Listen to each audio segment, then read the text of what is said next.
سلام ኣብ ዝተፈላለዩ ኩርናዓት ዓለም ኮይንኩም ንመደብና ተከታተሉ ዘለኹም ፍትዋት ተከታተልቲ ካብዚ ካብትን ሳኤ ቻነል ኢና ከመይ ትኾኑ ኣብ ዘለኹሞ ጸጋን ሰላምን ጎይታናን መድኃኒናን ኢየሱስ ክርስቶስ ክበዝሓልኩም እናጸለና ናብቲ ንሎም ዘዳለናዮ መደብ ሒዝናኩም ክንከይድ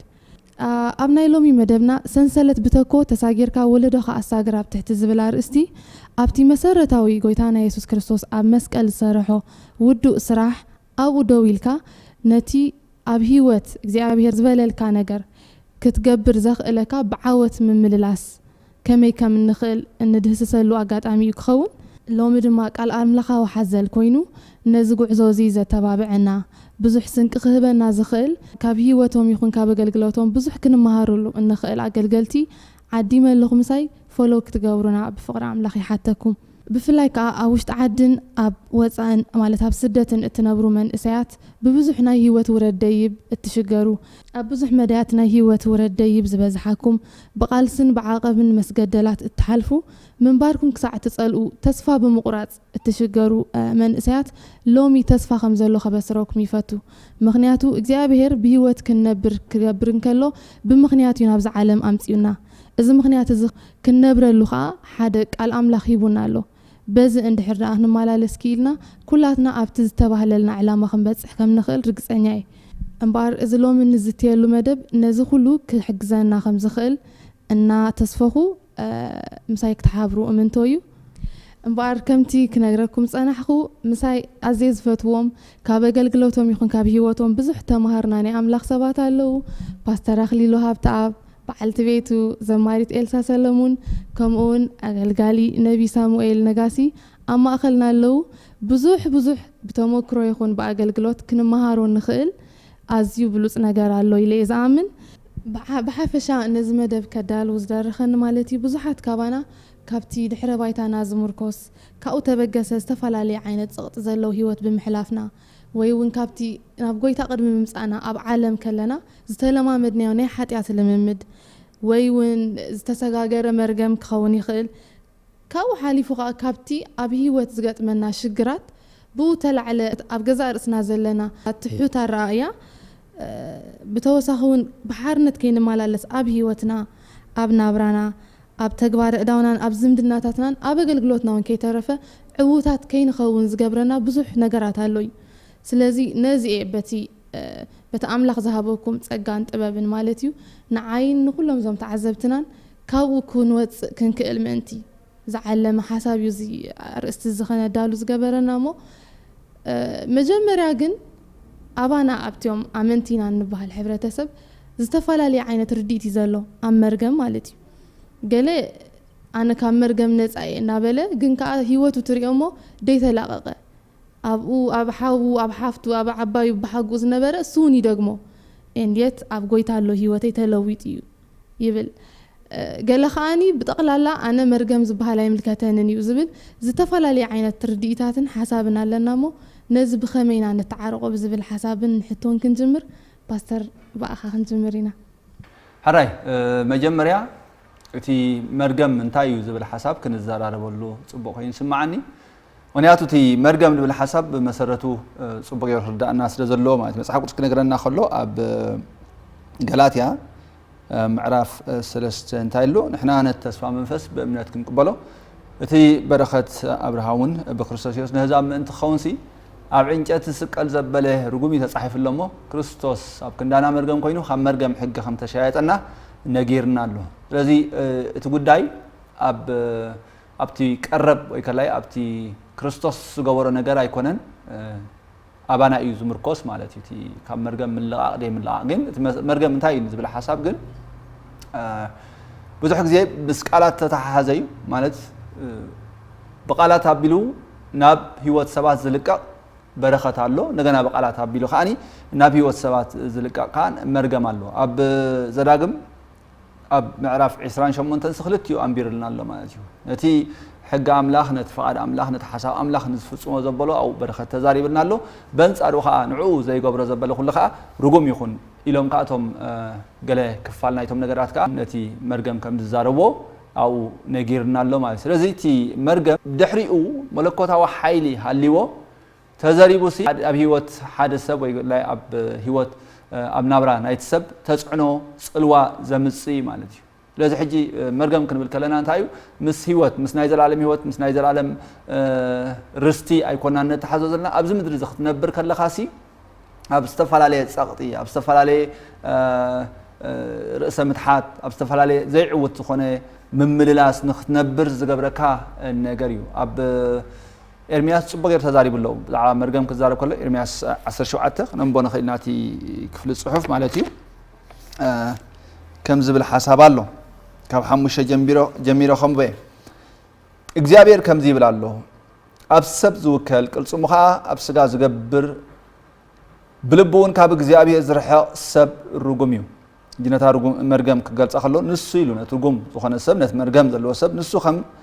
نقص قط أبرا خايو أم مدرس أم مدر بدا أبتي حدا قا زين وبرا مدرج أو ينبر إنبر تعم اسمه سايريون أبغى زابير زوكل تسبيت خا أبغى زابير زجبر سبقنا بروخيو نسو خم تابت قامي تتخلت سورة أبربا أبيلو ذا الصافحي إيو وعين تمسأ عيد فرهن قصلا خا لم ينبر بعمد درك أون عيد نكرن كم مفرايون عيد قارص أنت لازم أبغى خلت يندح دارينا أتفل اللي نكايو تحدى أب حدا عينت زمن وكلام حدا أوان دانا بروخلو سنا إجزابير برخت سنا إجزابير تسقات سنا إجزابير نجار كستمع أروخلو أبي هوتو عوت زخنه نايتي تسقى وتصيت كرئة نقوله أب حدا جن تايخون مالتيو لك عم تخال سب كنبرو الزخل الأتموسفير نهالو خلو عوت تايخون ولا تصبق نهالو خلو نتصبق تخاف على نتصبق أيخون وكلام نتصبق تقعداسي أيخوني نعو كم تزقبا تتقام نايتي أب كابي زلوا سناي نجار أي خونن ما سلزة تمرجم تايو أبز مدراوي نابرانا يتتصعنوا زقبر مالتي أبز مدراو نابرانا كم تزقبا عوتات كم تزقبا سلت لنا نقن على سبات كين خون كل جزء يحال كنا دحريت سحبنا يقوتنا مالتي لذي بزعواتي أو أمنتي مرجم يعيرو عين زبلجن كل جزء حدا مردات خلونا تصبوي كل نايجزي أبي تسقى بأمنة ذلك ما صح قلت كنا خلوا على مرحنا سنتايلنا ذلله بأمنة بتسقى أخو متدحنكم يلنا له لذي أبتنا نايجزي أبي فلاي بغير زي نقرنا ماتيو مس تي تسقى أملاخسي بأمنة هبيلنا باخم تلاقي قيلنا له تاي مس رخبنا مات نايتقال برهان مس رخبنا نتقال كام مس أمننا يو نايجزي أبي تسقى تلاقي قنا بنا أرحيننا ماتيو لذي برهان أبزي بلو زبلا خلو نايجزي أبي هير قال نايجزي أبي برهان نايجزي أبي حقي أبزي رخبنا له بوتاتات كله تاين خونينا ماتيو نشجرينا نصقمينا لذي لك كمتي نمدحان نايجي بيرك قال تلاقيو بأمنة امين لنا مقبال زلينا اب كل مدى هيوت كا العملت بزعبا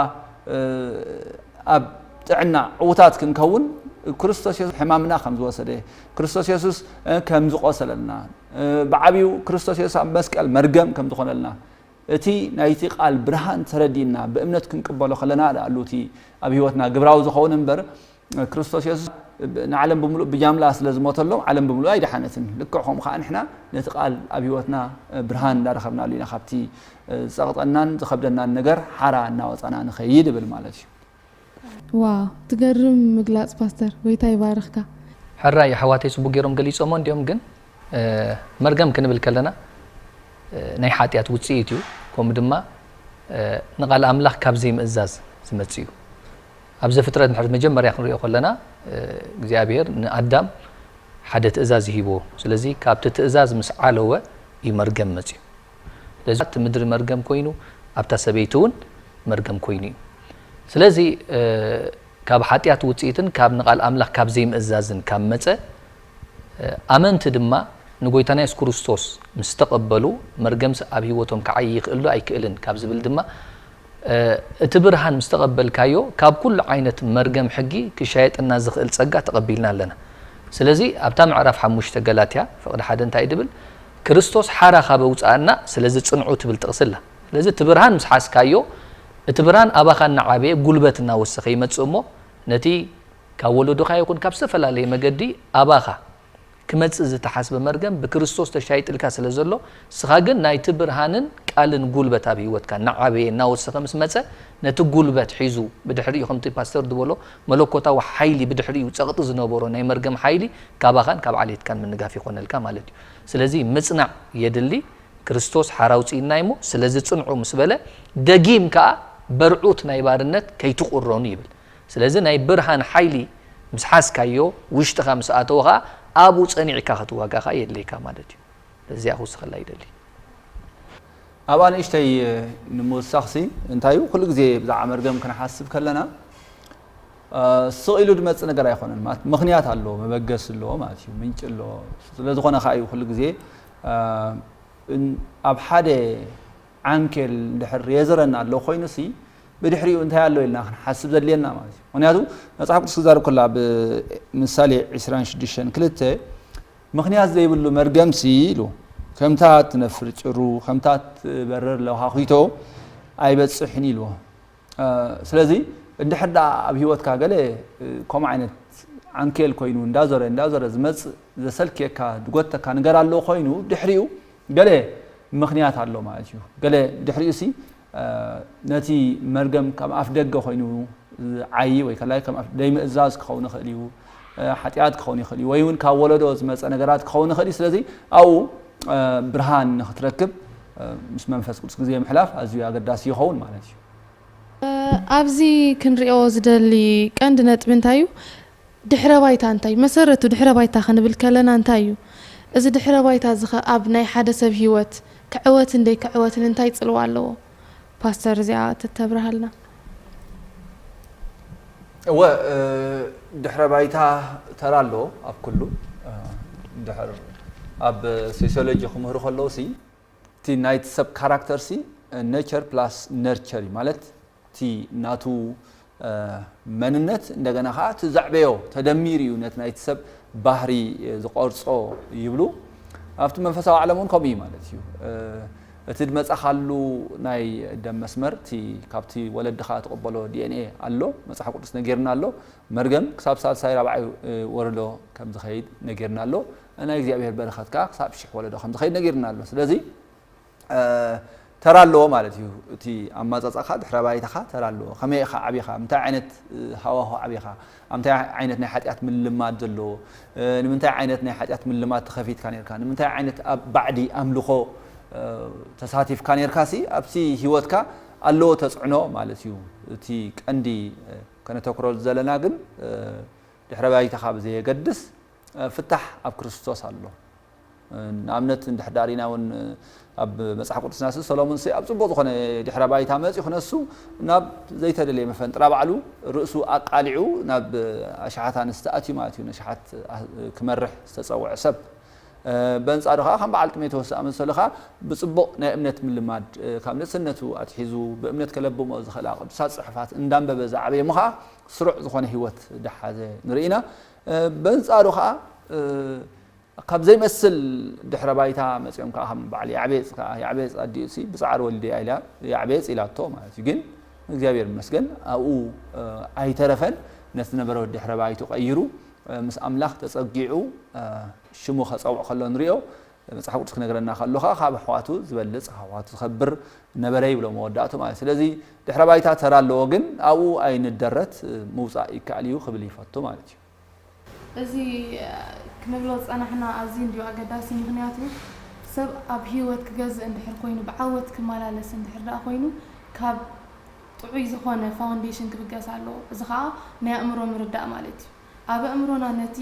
ኣምላኽ ድገበረልና ነገር ብትክክል እንድሕር ዘይተረዲእናዮን ዘይነቢርናዮን ካብኡ ዝብገስ ምውዳቕ ማለት እዩ ስለዚ ናብቲ ዝቕፅል ቀንዲ ሕቶታተይ ከኣቱ እየ ክንዛረበሉ ዝፀናሕና ብቐንዱ ገለ ክፋል ካብቲ ባክግራውንድ ንብሎ ወይ እውን ድሕረ ባይታ ንብሎ እዩ ኣብ ሂወት ናይ ሰብ ድሕረ ባይትኡ ዕውት ክኸውን ዘበርክቶ ተራ ኣሎ ንኸይዕወት ከዓ ክኽልክሎ መኸላእታ ዝኾነ ከዓ ብዙሕ ነገር ኣሎ ማለት እዩ ስለዚ ኣብ ቃል ኣምላኽ እውን እንተሪኢናስ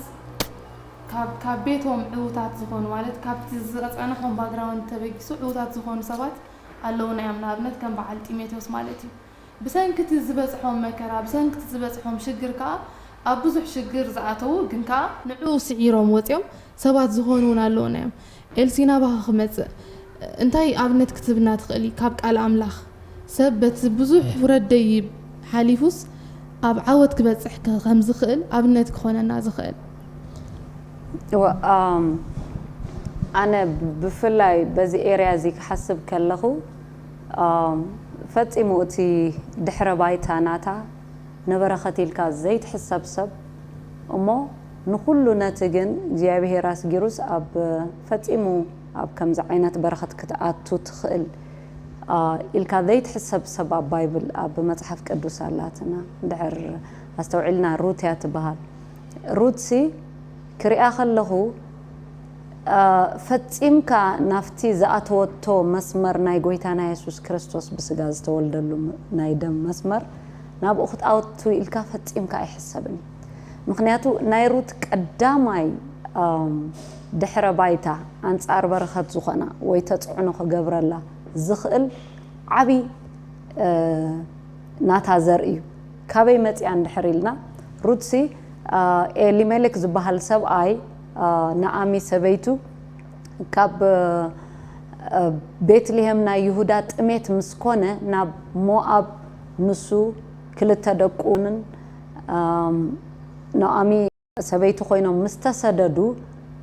حجي دقوم كلتا يوم مالتي او داتيوم نيروم كلتا مواباويان اتيوم تحانت روتيا تحانت عربات بهال حجي الروت مواباويتيا مواباويان كابي متيوم انتدا إلنا تاريخ النحر قربا استوعلنا له مواباويان لوط أب صدومن غمران كيدو ينبر مسنبرة تي جرح مرح ناي صدومن غمران ويدما تحاتيات أب كرم اغزيابيهر بزيحو اغزيابيهر كتفؤم مسدالي لوط توم الأخت متيوم نلوط نسخان دقخان سبوت دقخان حزكا وطا نزا مدري كانت فائنا إلومو حجي نفلطوينا لوط بتي أبو زقبر زنبرة حاتيات سي نفسه كل شعت ساقا نبرة تبلنا سلازو زيابيهر مستوم حاتيات نياتات كتأف أي قدفون كوتو أفتيو مخناتو زيابيهر زفره كل شعب زيابيهر دما دحنتو يقدسوي حجي أو كوتو أم كلو دق لوط متين سبيتو نفلطينا دحريت تمليسا عند ጮኮይና ተርፈት ብለና ሞይታ ሎጥ መስክልት ተደቁ ግን ወጥዩ አርኪቡ ማለት እዩ ሕጂ አፍቲ ጊዜቲ ደቅ ሎጥ ምባር እንድሕር ሕጂ ዘርኢ ከነትርፋይና ኽልኒና ኢለን ነቦኦን ወይና አስቴን كلتين تعباي مجمرة دحرتاني اشتي مسؤول خمس دقسامو موابن عمونن كمز تولدو نذكر حجي مواب أبو مواباوياني بلنا عمونكا أبو عموناوياني بلنا حجي انت دارينايو زرقو ناي مواباويان زرقسي كاب حاتيات زمت زرقي كغرمكم كاب كمز شجر زقاتوا إذن دق لوط نسبقوتن كيدو كزاربن كله وصو እግዚአብሔር ነዛ ምድረ ኸጥፋይ ኹብል ከሎሲ ከም ዝዋዘ ኮይኑ ተራእዮም ይብለና ሸለልትነቶም ይአብ ከምዚ ንዕውጹ ኸይትጠፍኡ እግዚአብሔር ከቃጽላ ይነዛ መሬት ወይ ድማ ኸጥፋይ ኹብሎም ከሎሲ ምኽሩ አይሰምዑን ከም ዝዋዘ ኮይኑ ተራእዮም ይብለና ኣብ ዘፍጥረት 19:14 እንድሕሪና ሎጥ ክዛረቦም ከሎ ከም ዝዋዘ ኮይኑ ተራእዮም نتطفأت سكم وازا غير موسيدوم سلازي بينن مس أبو أنكيدن ناي مواباويان كاب كم زر أزمات أي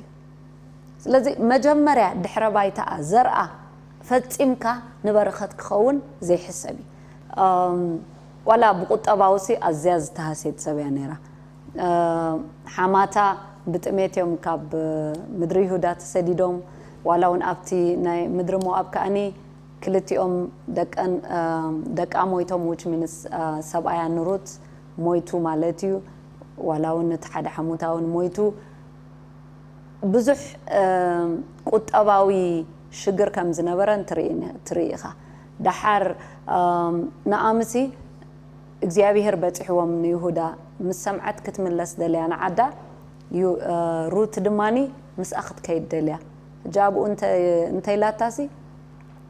روت مسخك خيديلا مس طبقت مس أبيتا زبلتان دحر دارينا يسي روت إلاتا لومي ولاون سبعي قيئتو أريجي ولاون لوم ليتخاني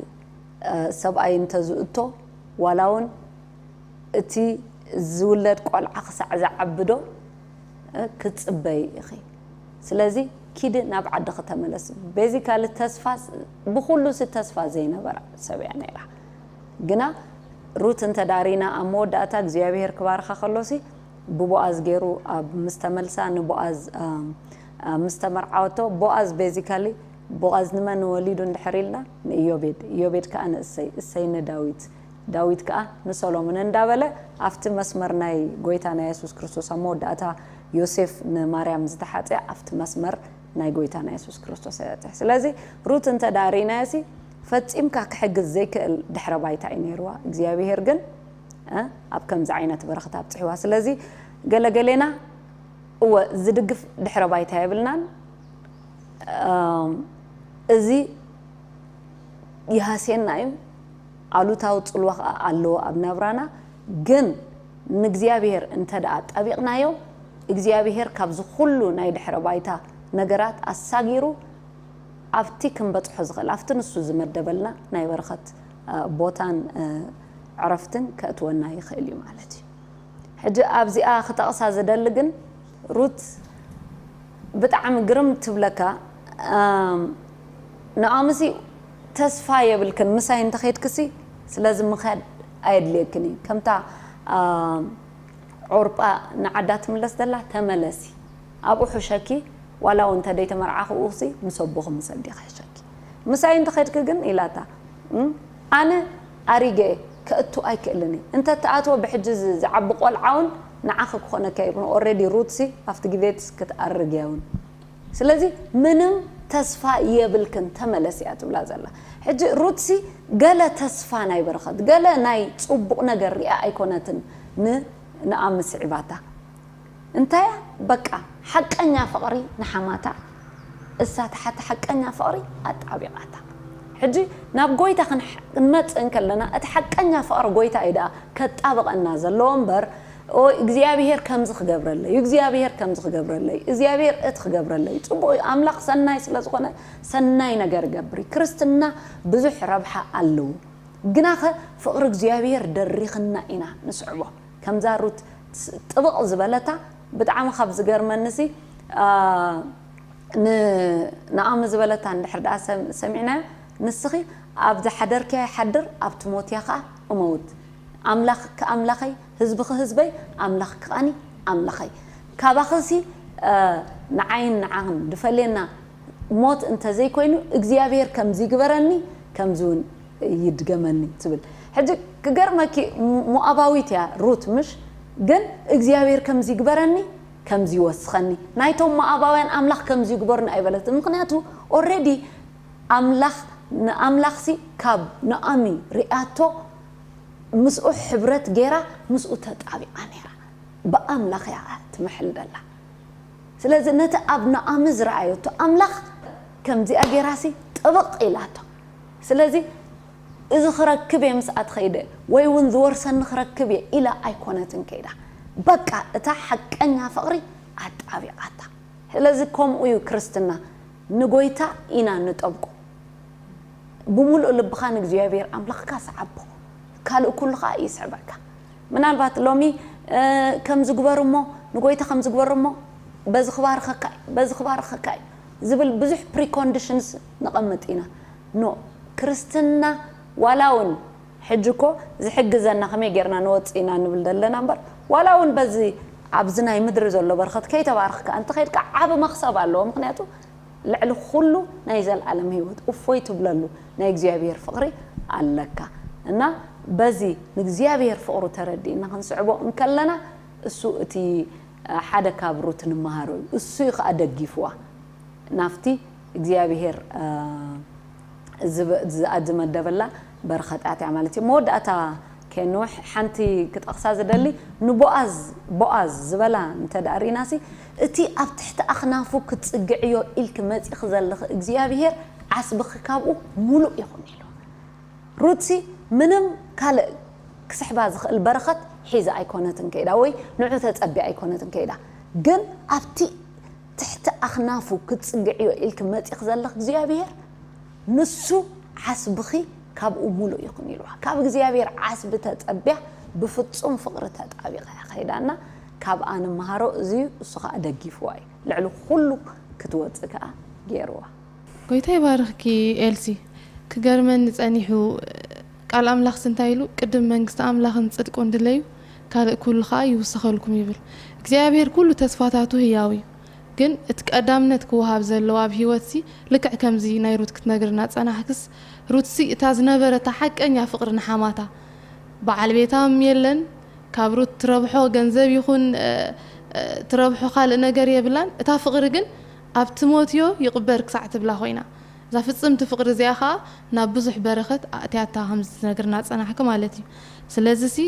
ንእግዚአብሔር ምስዓብ ዋጋ እኳ ተኽፈለካስ ኣሎ ግን በረኸት نبرخت إلنا دي كنا نقويتها نسعبه نقويتها فكرنا إنا نعون نسعبه كابوخا زبط بزح برخت الله أملاخ مسكن باستر حاوي أبزئات وسخلا نقرت هلا واه حراي زي روت كم زرعنا يو أما ودعتو أفتنا يقويتنا يسوس كريستوس ناي دم مسمر زعتو السبيع كريستوس يسوس بسقاخ ولا كلش كابتنا تاع مسمر كم زوات سينا نري جن أبتي كرمي بؤاسي كربا خالق وراسين يريو انترينا يوجن السجن تايلو نو أنا سايورساني رستي أيبالاشني مهنياتو مؤاباوي تخنت رستو خبراشو أي دليل مالتي ده دارينا مؤاباونسي أب زلاجم إسران سلسته خمس زبل قال ركبينا خب سلسته سجاب حمشتهم به عمناوي وي مؤاباوي نام محبر جزاء بهرايته كاب عسراي ولدو قا خسع زل عالم نام محبر جزاء بهرايته إذا خاب جبسي مش وساخهم أمن قدي إنجران ما ينحيزهم سلذي تقبلهم نبال عام والدبيعور دما من تخرج مكة كاب إتور ناب أرام نهرايم بواجا سلزمسو إيو እግዚአብሔር አምላካ ስለዘፍቅረካግና እግዚአብሔር አምላካ ንባለ ዓም ከሰምዖ አይፈተወን እግዚአብሔር አምላካ ነትመርገም ናብ ምድረቃ መለሰልካ ይሉ ሕጅትዮም ማባን ናብ ህዝብ አምላኽ ናብ ጥንቁልና ናብ ዝሙት ናብ ብዙሕ ነገር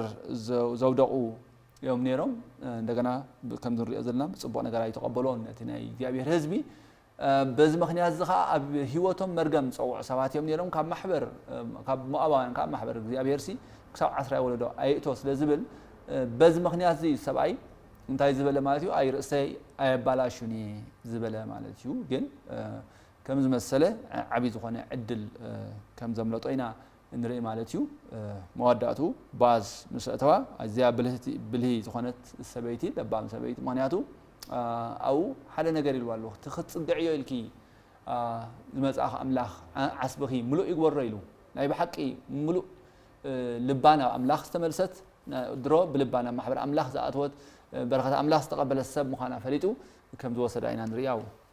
يا بحكي سامي حاوي نبخا خنمت حواتي صبوغ يرم قليت أمون ديوم أبا أنتاي ترايكو استخلا أبتنبيتنا هم تايد بالكالالو حدا شوعاته እግዚአብሔር ሰናዩ በመዓልት ጸበባ አርዲው ነቶማቡ ተማዕቆቡ ኻስ ይፈልጦም ያትብል ስለዚህ ኩሉ ጊዜ አመንቱ መዕቆብ አለኻ እግዚአብሔር ይፈልጠካዩ እዛ ሩት ባልደላ ድማ ከም ጽቡቅ ጌራ ገሊጻታላ ኤልሱ ጽቡቅ ዝኾነ ባክግራውንድ ይብላን ግን ኮሞ خነሳ እቲ ዝተበጃዋ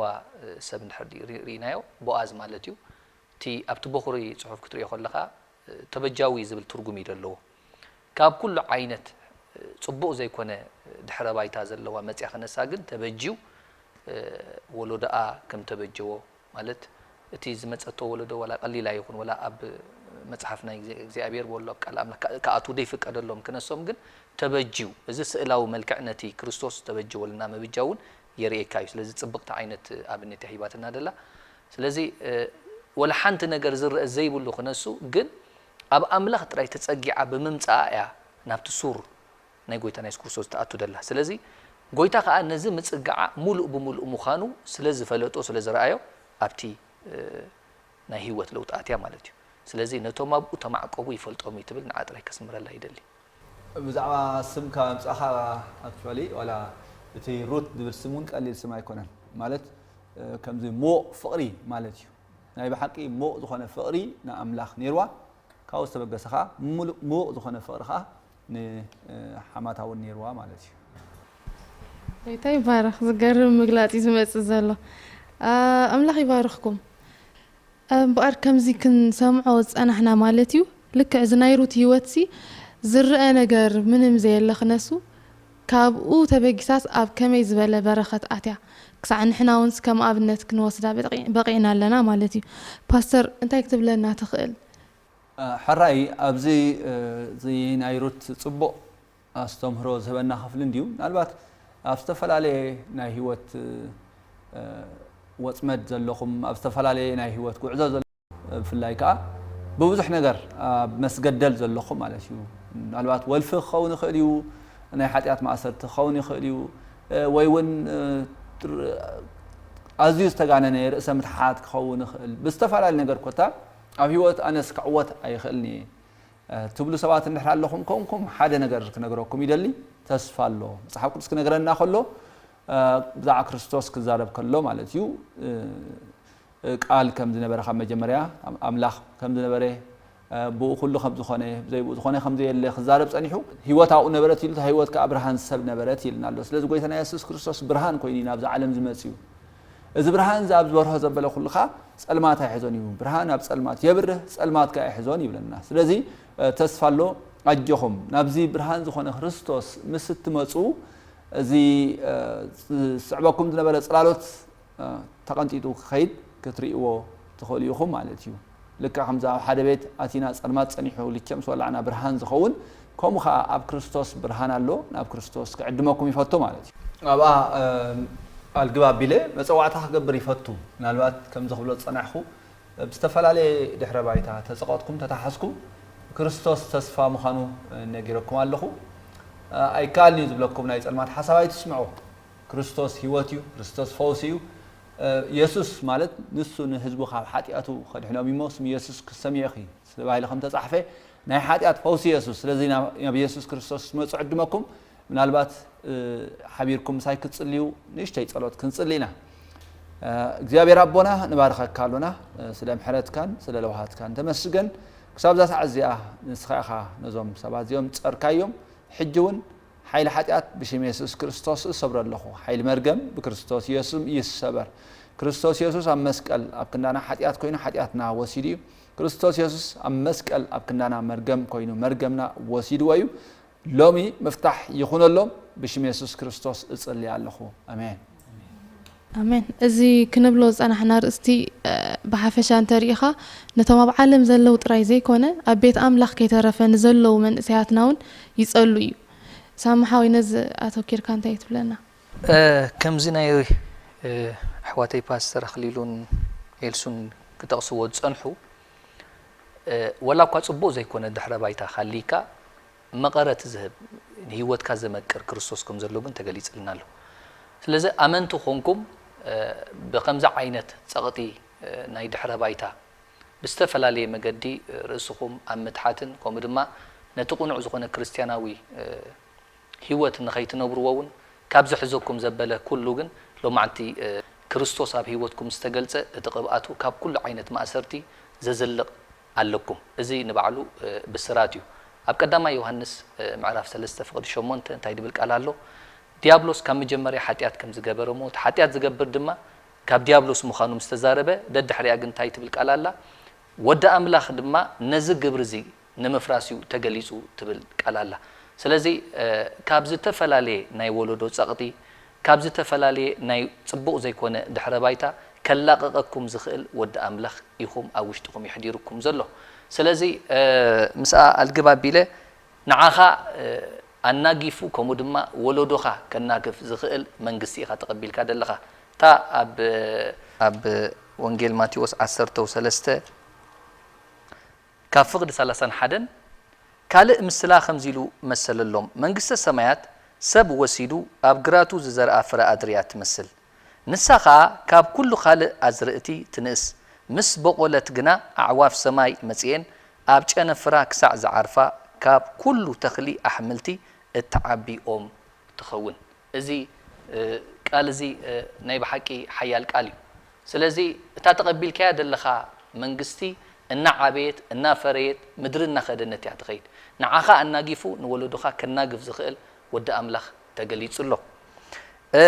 ናብ ጎይታ መጺኹም ክነስኹም ግና ኸብ ዝተፈላለየ ማእሰርቲ እትመላለሱ ዘለኹም ኩልኹም ሕዋት እዚ ቃል እዚ ሒዝኩም በዚ ጉልበት ናይ ሓይሊ ናይ ዝቓል ክትሰብርዎን ክትስዕርዎን ትኽእሉ ኢኹም ኣመንቲ ወይ እውን ኣገልገልቲ ክሳብ ኣገልግሎት ደረጃ ዝበፅሐኩም በዚ ጽልዋ እዚ ንድሕሪት ንዝተመለስኩም ኣሕዋት ድማ ሎሚ ብስራት ኣለኒ ኣብ ሉቃስ 15 ተዳርኢና ውሉድ ኮይኑ ብዝተፈላለየ መገዲ ንግዳም ዝወፀ እሞ ኣቦኡ ግና ንምምላሱ ዝተጸበየ ኣብ ኣፍ ደገ ኮይኑ ክምለስ ከሎ ምስ ረኣዩ ሓቂፉ ዝሰዓሞ ክዳውንቱ ኪዳኑ ለዊጡ ዳግም ናብ ቤቱ ከም ዝመለሶ ኣብ ትሕቲ ከምዚ ዓይነት ኩነታትን ጸቕጥን ዘለኹም ድማ ወዲ ኣምላኽ ኣለኩም ከምኡ ድማ ኣብ ኣገልግሎት ደረጃ በጽሕኩም በዚ ናይ ድሕረ ባይታ ጸቕጢ ብዝተፈላለየ ማእሰርታት ንድሕሪት ተመሊስኩም ዘለኹም ድማ ኣብ ዘካርያስ ምዕራፍ 3 ንሕዳ ርኢናዮ ኢያሱ ወዲሁ ጻዳቕ ኣብ ናይ ክህንነት ኣገልግሎት ከም ዝነበረ ይሕብረና ግን ብዝተፈላለየ ምኽንያት ክዳውንቱ ረሲሑ ስለ ዝነበረ እቲ መልኣኽ ቅድሚ እቲ መልኣኽ ሰይጣን ኣብ የማኑ ኮይኑ ክጻረሮ ደው ከም ዝበለ እሞ መልኣኽ መጺኡ ንሰይጣን ከም ዝገንሖ ንዕኡ ግን ጻዕዳ ክዳውንቲ ከም ዝኸደኖን ከምኡ ድማ ዘካርያስ ብራእይ ጽሩይ መጠምጠምያ ጠምጥሙሉ ኢሉ ከም ተዛረበ ቃል ኣምላኽ ኣብ ዘካርያስ ምዕራፍ 3 ተዛሪብና ኣሎ ስለዚ ስቲል ሕጂ እውን እግዚኣብሔር ነቲ ዝረስሐ ነገር ቀይሩ ናብ ግሩም ዝኾነ ናይ ኣገልግሎት ደገ ክእትወኩም እዚ ቃል እዚ እሙን እዩ ኢየሱስ ጎይታ እዩ ንሽተይ ክንጽልይ ኢና እምበር ኣብ ከምዚ ዓይነት ኩነታት ዘለኹም ኩልኹም ኣሕዋት ምሳይ ኮንኩም ሓፂር ጸሎት ክጽልዩ ኢኹም ጎይታ ብኢየሱስ ብክርስቶስ ያው ሽም ንጽልይ ኣለና ኩሉ ማእሰርቲ ካብ ደቅኻ ክስበር በኢየሱስ ስም ንጽልይ ኣለና ኣርዑት ዘበለ ዘይናቶም ካብ ወለዶ በብሰዓቱ በብሲዝኑ ዝመጽእ ዘበለ ኩሉ ኣሉታዊ ዝኾነ መንፈስ በኢየሱስ ስም ንገልብጦ ኣለና